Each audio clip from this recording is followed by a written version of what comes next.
अस्सलामुअलैकुम वरहमतुल्लाहि वबरकातुहू। खुश आमदीद। क्या साफ़ कपड़े अल्लाह ताला का ज़िक्र करते हैं?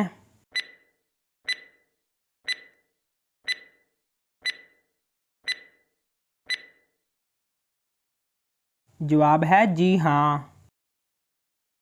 क्या शादी के लिए लड़का और लड़की आपस में अंडरस्टैंडिंग के लिए मिल सकते हैं?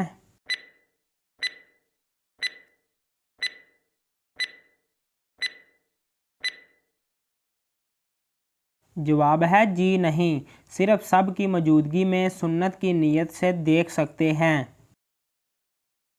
वो क्या चीज़ है जो औरतें दिखाकर चलती हैं और मर्द छुपा कर?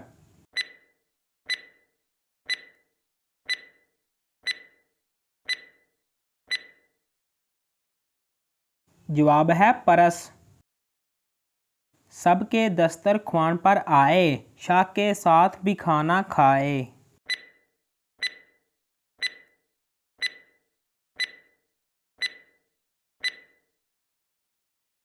जवाब है मक्खी। अंग्रेज़ी का वो कौन सा अल्फ़ाबेट है जिसमें सबसे ज़्यादा पानी है?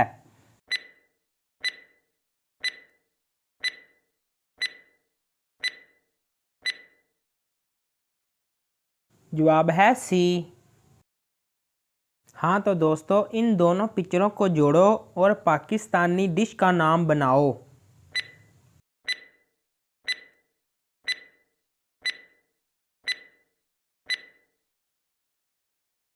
जवाब है चर्स टिक्का।